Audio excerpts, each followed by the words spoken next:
there's no such thing as writer's block. He said what that is performance anxiety that you've imposed on yourself because your expectations are too high.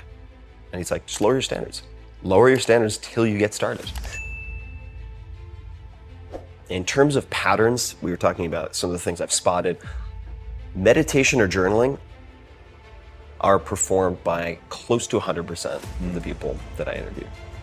What can I learn from the people I hate the most? Now, this does two things.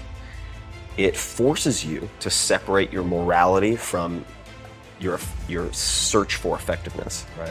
It also helps you to develop some degree of empathy. And those two are very powerful. So what can I learn from the people I hate most? Is a very, very useful practice. So I'll journal on that very often. Are you being busy or are you being productive? What makes you angry was one of the key pieces of advice that I was given by a writer named Poe Bronson. When I asked him, what do you do when you have writer's block? He said, what makes you angry? Or just write that. Copyright your faults. And of course there are weaknesses you should address, but then there are flaws that can be converted into strengths.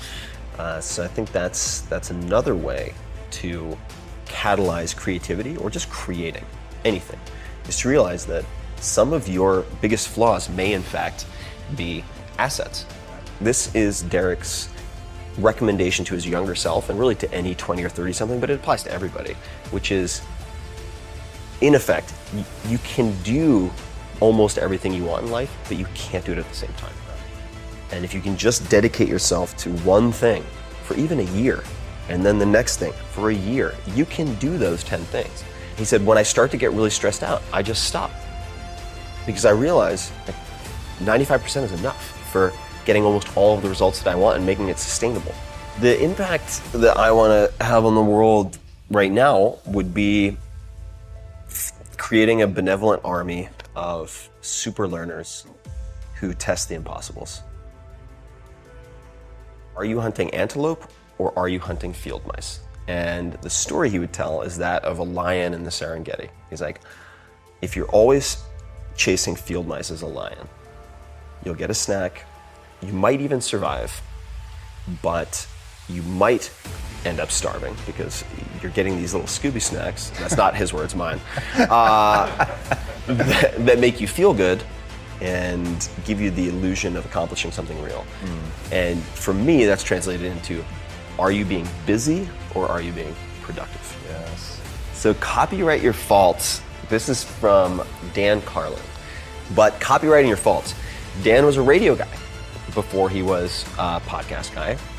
And he was constantly getting criticized because he would go into the red. He would shout and he was really loud and he'd go up and he'd peak and drive all the audio people crazy. And then he'd get really low and whisper and they're just like, dude, come on, you're killing me here. Making my job really hard. And his supervisors at the time, they're like, look, kid, what people want is this like deep, dignified baritone voice for the radio. I don't have a voice for radio, so I can't do it.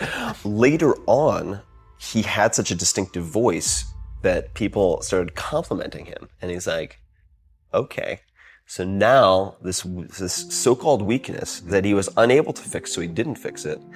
Not only that, but he avoided fixing it by having the intro guys. The guys would be, please welcome, or please enjoy, blah, blah, blah, Dan Carlin. And he'd say, he shouts, he whispers, or something like that. He had the intro guy do a caveat so that he didn't have to change his personal style, which later then became this huge asset. And his term is copyright your faults. He's like, now if someone imitates me, he's like, that's my jam. He's like, that's my shtick. And so that could be a question you ask, right? How might some of my biggest weaknesses be strengths or assets? I think that's a very useful question to journal on, and which I tend to do just about every morning, is freehand journaling in what are called morning pages. But talking about creativity, morning pages we should talk about. Julia Cameron describes them as spiritual windshield wipers. And the way I would translate that is, when you do morning pages, and you might just be complaining, like your lesser self, your worst self coming out on pages, just bitching and moaning, is you get that out of your system for the day. So you don't have it ricocheting around your head like a stray bullet for the rest of your waking hours, interrupting everything else. You just trap it, you freeze it on paper.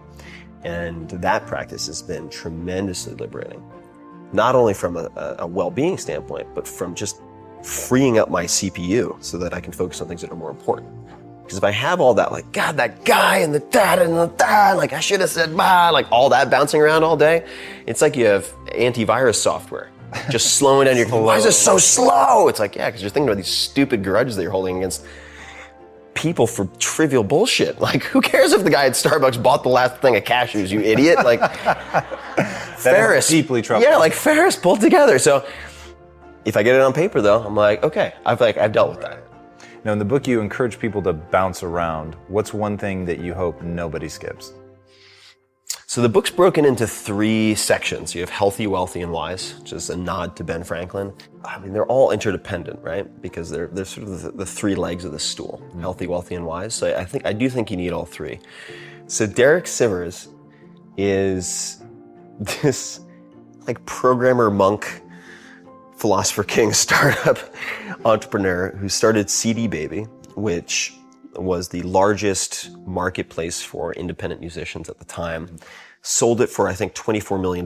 But he and Seth Godin, I think, are 2 examples of people who are very good at genuinely, in real life, following contrarian rules that work exceptionally well. So Derek has a couple of one-liners that I think are really fantastic. So I'll give you a few. One is, if more information were the answer, we'd all be billionaires with six-pack abs. That's a good one, right? And just absorbing, not even absorbing, just reading and watching and listening to more isn't enough. Like, you have to apply it. You have to use incentives.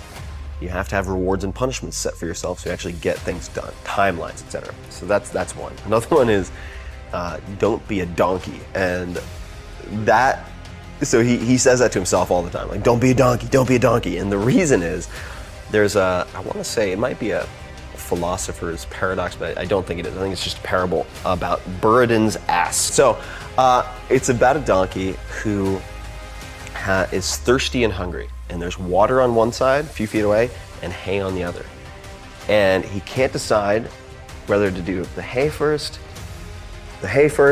or the water. The hay or the water. And he dies of thirst at the end of it. He couldn't do them sequentially. So this is Derek's recommendation to his younger self, and really to any 20 or 30 something, but it applies to everybody, which is, in effect, you can do almost everything you want in life, but you can't do it at the same time.